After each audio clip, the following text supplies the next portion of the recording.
Hi, welcome to this month's installment of Ability Assistance. My name is Phyllis Jones and I am Chair of the North Andover Commission on Ability Assistance.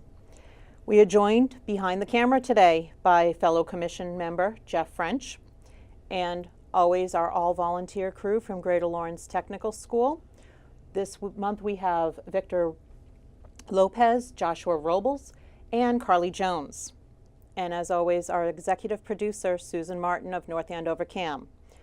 Our guests today are Robin Eillington and Jessica Perreault of class in Lawrence. Thank you both for joining us. Thank you.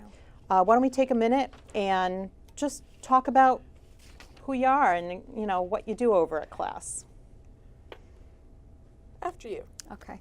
So we are a day service agency currently. We offer community-based day services for individuals with disabilities. We have a specialized service called the TREE program. Okay. We have a day habilitation program, and we also offer employment services both in Lawrence and in Wilmington. Okay. And Robin, what do you do there?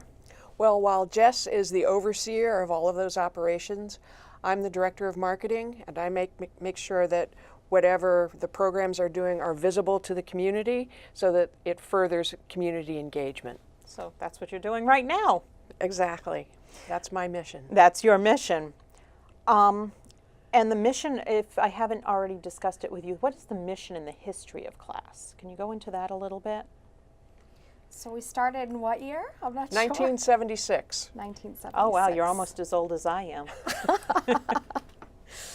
And we have always offered specialized services for individuals with disabilities, including the unique TREE program.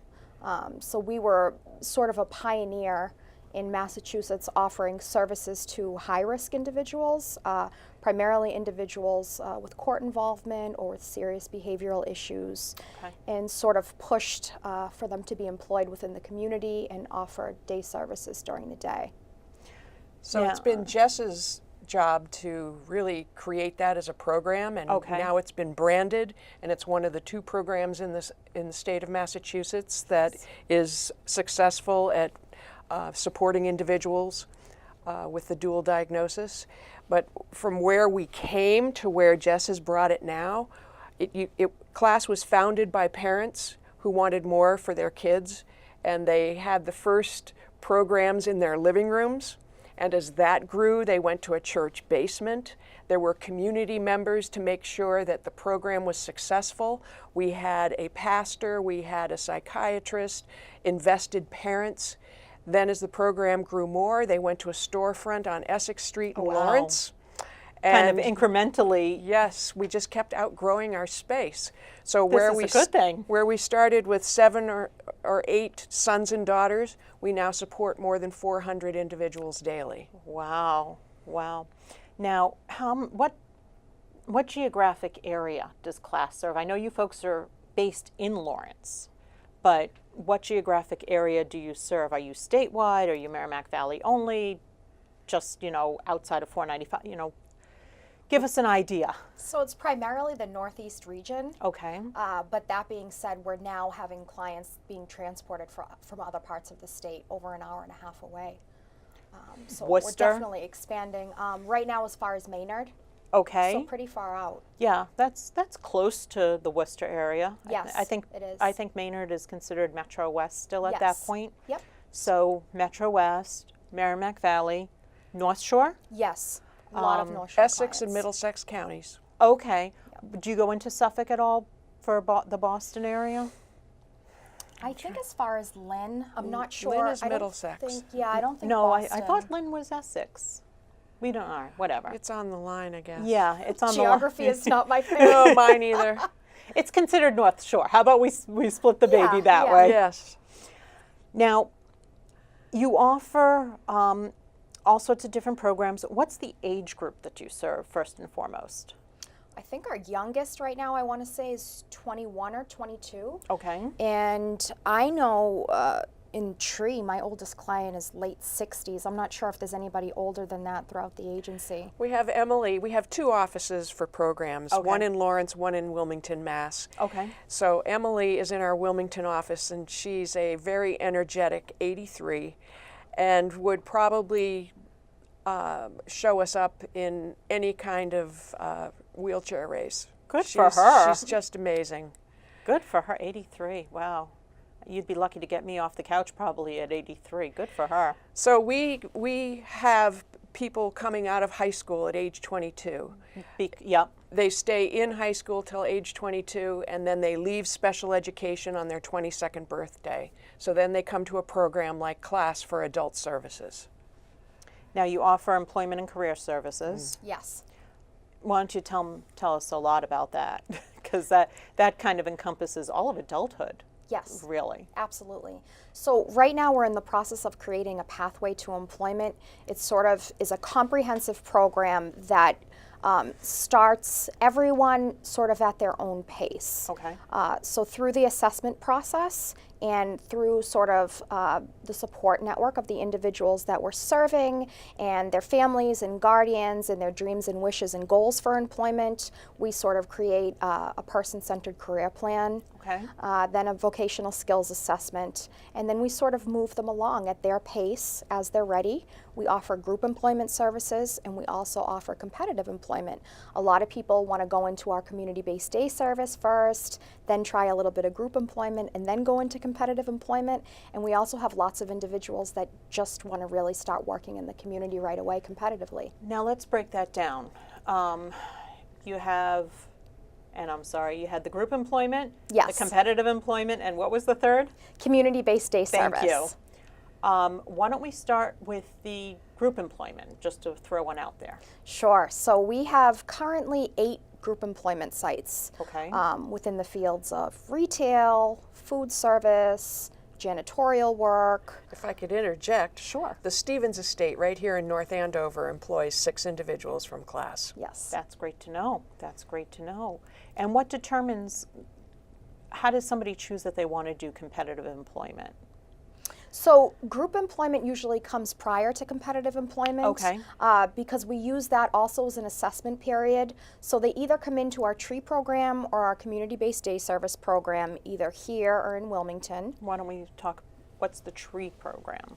The TREE program is very much a community-based day service. Okay. We just serve higher functioning, dual diagnosis, high-risk individuals. You want to break that down for me? Sure.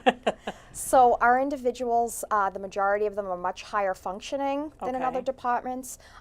So they're sort of ready for competitive employment relatively soon after entering the program. But because there's a mental health aspect and there's usually also some court involvement, the complexities of getting them employed are a little bit different than they are in the other departments in Class.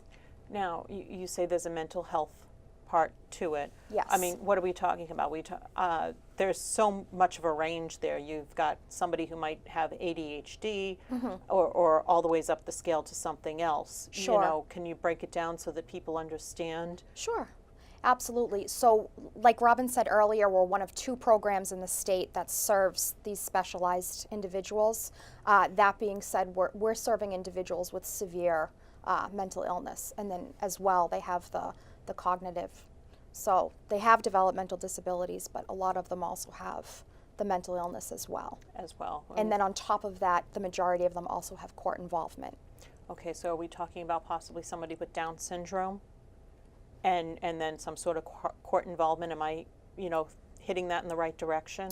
I don't have anybody with Down syndrome before, but we have served them in TREE. Okay. Our individuals are mainly, so I'd say their primary diagnosis is certainly the mental illness. Okay. But they also have some sort of developmental disability on top of that. Okay. To give you an example, maybe somebody with lead poisoning that also has paranoid schizophrenia, that also has a pending case right now.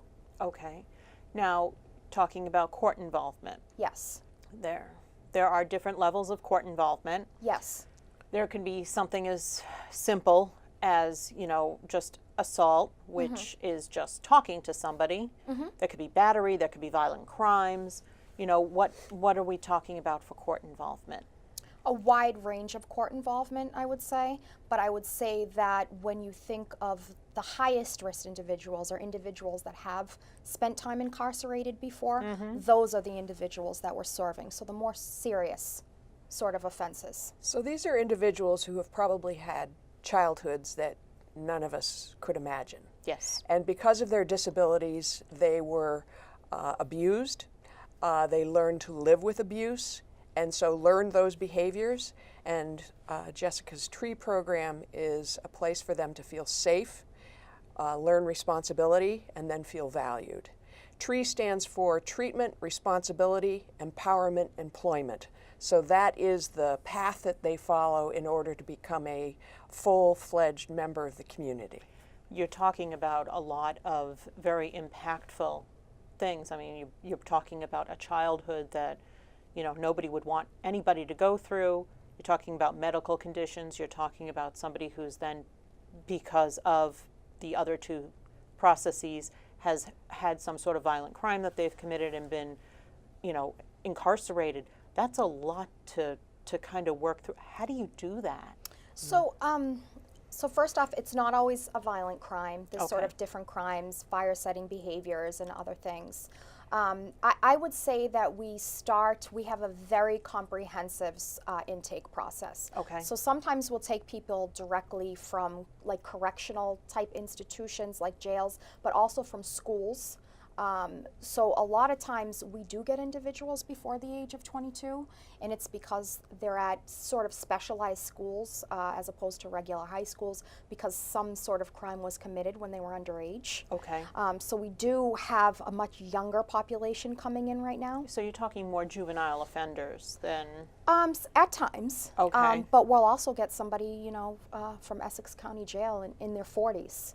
And really in some just depends. cases, they have been put in jail because the courts don't know what to do with them. Yes.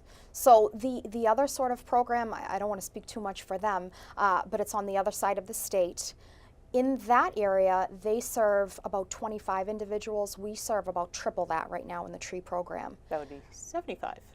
We serve about 60. So, Okay. So yeah. So I said about 75. Yeah, so like my math is a little bit like two and a half. We'll call it. Well, we'll call it. That's not a big deal one way or the other. We max out at 70, so we Okay. can go up to 70 clients, and we're well on our way. We have a lot of referrals in right now. How do you get the referrals? They come from all over the state, mainly from the Northeast region. So a lot of times clients that aren't necessarily appropriate for other day service programs because of the specialized skills of our staff. We have a clinical consultant, we have a behaviorist. It's a very clinically focused program on top of the community employment. So we're sort of able to implement treatment as we help someone on their pathway to employment.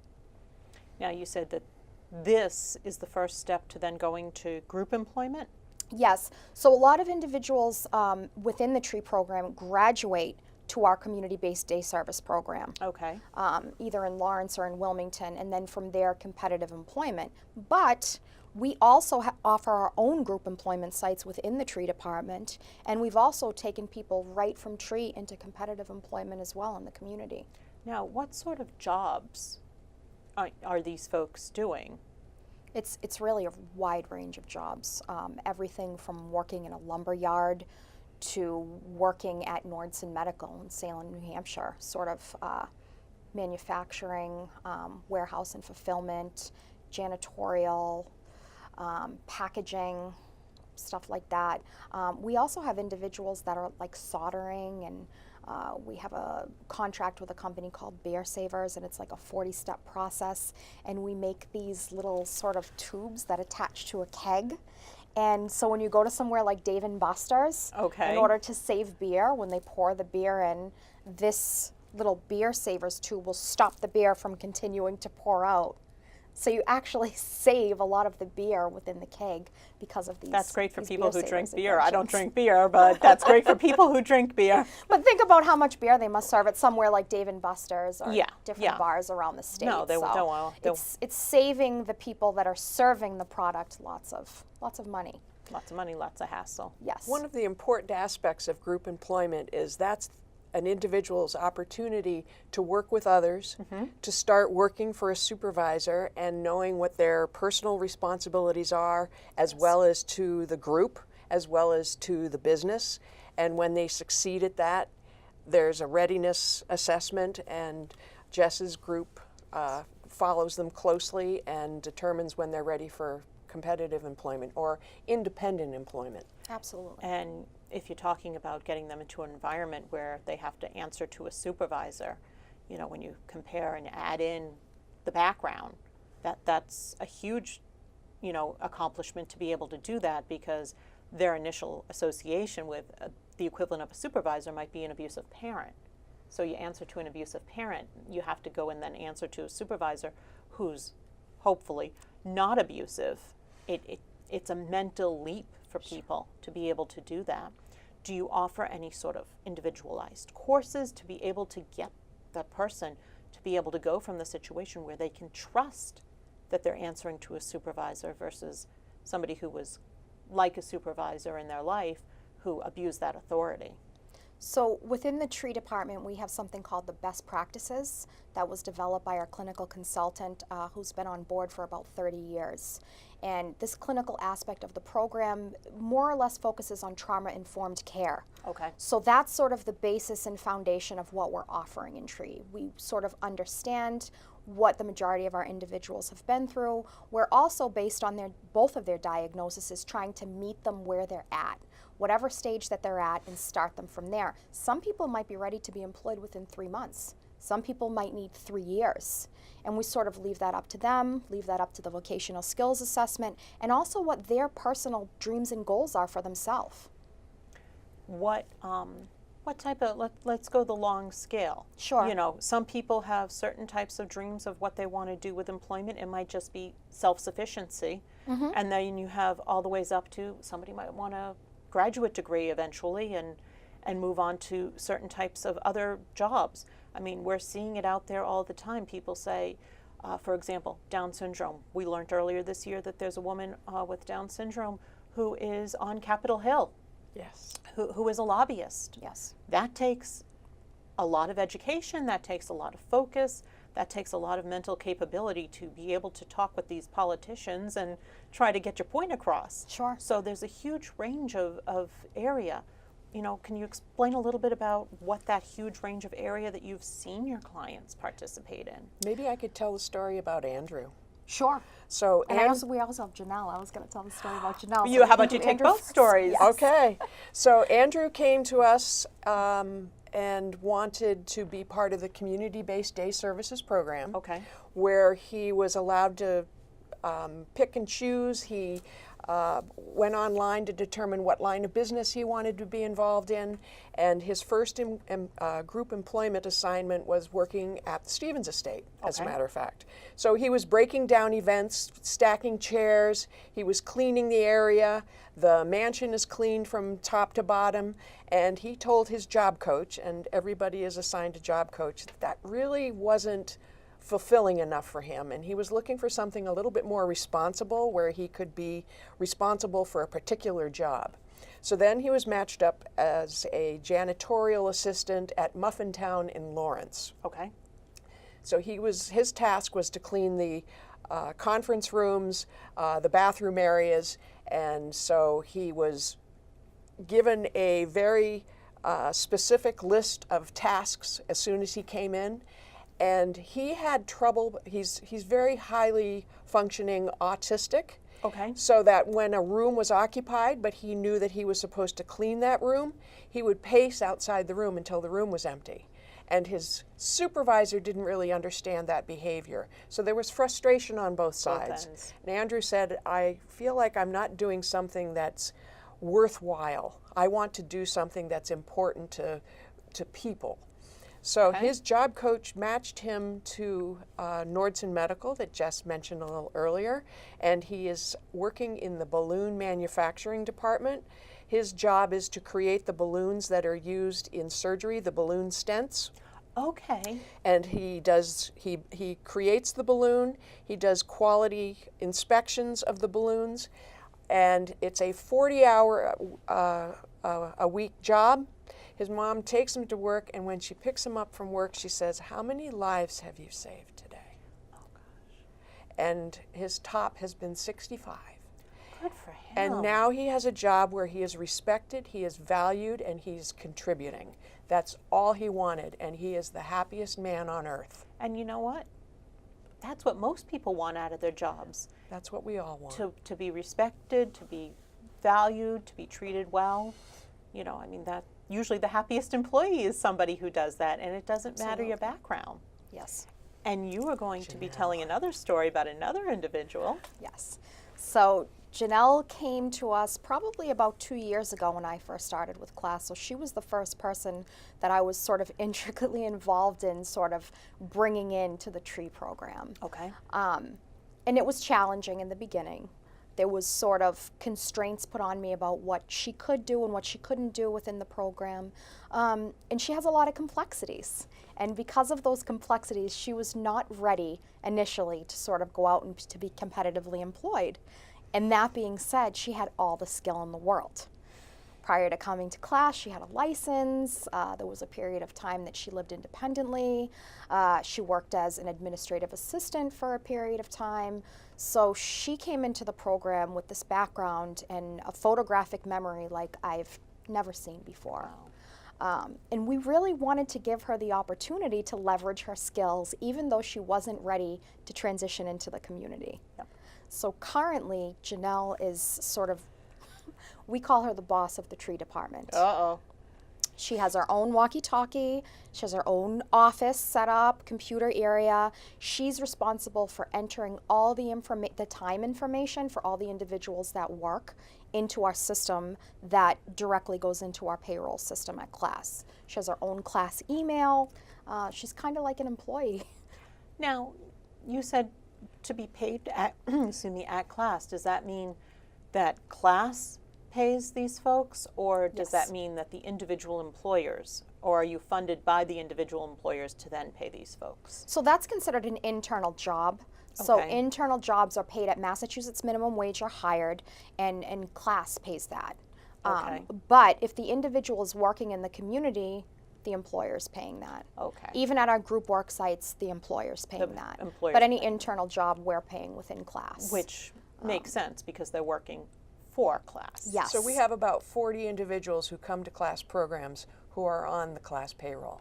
They might only work 2 or 3 hours a week, but they get paid directly by class for the work that they perform. Yes. Now, also you had mentioned competitive employment. Yes. Competitive, we all deal with competitive employment, resumes and hunting for jobs on 15 million different job boards. And so how do you work through that with the folks?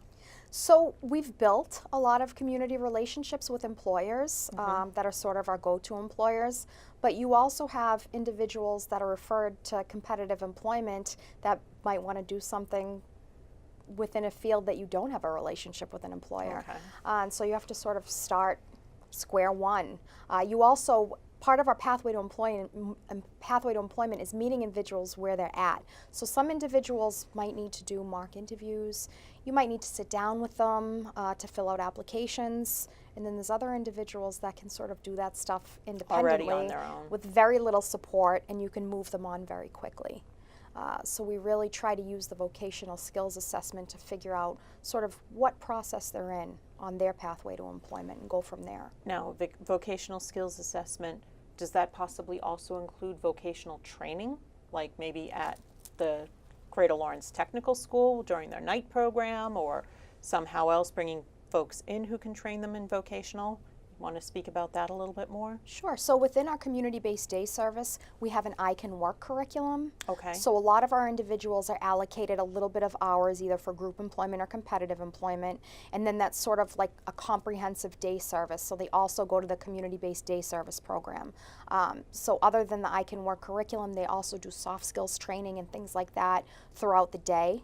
And then our career specialists are downstairs within the CBDS program. They meet with the job coaches, they talk about the clients, we're updated on sort of where they're at, and then we can modify and adjust their hours based on sort of where they are on their pathway to employment. What sorts of jobs have folks gotten through the competitive employment? All kinds. We have 3 individuals working at the Sodexo operated dining commons at Merrimack College. Okay. All independent employment. We have people working at McDonald's, at Blue Wave. Blue Wave is a work site, though, isn't it? That's group employment. Yes. But yeah, we have individuals working there as well. Right. So that's a new company for physical fitness over in Tewksbury, I want to say. Yes. And so it's a complete activity center designed for people with disabilities, as a matter of fact, autism specifically. But we have... Just right here in North Andover, we have the Loft in Joe Fish. We have That's right, individuals forgot about working that. there. And Newcastle Systems in Haverhill, we have a young man who is creating what I call crash carts. Okay. Cart which has all of the equipment you need so that you can move the equipment to wherever it is that you need to do the work. Yep. So he sets up those carts depending upon what the application is going to be. He could take apart a computer and put it back together again. No one knows how he knows. He's amazing. You know, sometimes the best people, you know, for those computer jobs are people who think outside the box. Yes. My son hacked my computer system when he was 3 years old at home, so It's pretty impressive. it's, you know, I'm always impressed with the way people, I tend to find that people who know how to use a computer are people who just, they think completely outside the box, and you would think they are completely outside the box. They're not typical type of a thing. So Sure. the fact that he can pull apart a computer and put it back doesn't surprise me. No. Doesn't surprise me one bit. And you said you have about 70 people. I see your vans driving all over the place. Yes. Are you picking people up at home? Do you have a central facility where people, you know, live at that you pick them up from? All different places. So I do oversee the transportation department. Our base is actually right here in North Andover on Sutton Street. And we pick individuals up as far as the North Shore, I want to say Lynn, and then out in this area, I think we go all the way out to, I want to say Tewksbury, Lowell area. Okay. So we have sort of routes all over the place, the Merrimack Valley, the North Shore. Currently, I think we're transporting about 225 individuals daily. So many of them are either picked up at their homes or at their residences where they live. And the rest is private transportation. Yes. Whether it be mom or dad or a significant other or siblings or whomever. Yep. Well, I'd like to thank you both for being here today. It's been an honor and a pleasure. Thank you. Now, folks, if they need to get in touch with you, how can they get in? Do you tweet? Do you Facebook? Do you Snapchat? How do folks get in touch with you? We have a website, www.classinc.org. Okay. We have a Facebook page, Facebook/ClassINC. Okay. We have a Twitter account. Can't think of what it is right now, but if you go on to our website, it's right there. And we are going to be launching our new website probably at the beginning of April, so stay tuned for that too. Yes. And if we follow you on Facebook, I'm sure you'll put that out there so that we're all aware of it. And a picture that I take today will be on Facebook as well. Ooh, we should look out for that one. And your phone number, the basic. So in Lawrence, we're at 978-975-8587. That's fantastic. Well, again, thank you very much, ladies, for joining us. Thank you. And on behalf of the entire commission, we'd like to thank you both. And we'd also like to thank our volunteer crew. I'm always very proud of the kids who volunteer here. We've got Joshua Robles, Victor Lopez, and Carly Jones. Please join us next month. We are going to actually have a representative from Congressman Seth Moulton's office. And the representative is going to be talking about legislation that's going to be introduced and pending on the Hill that talks about issues that are concerning people who are considered disabled.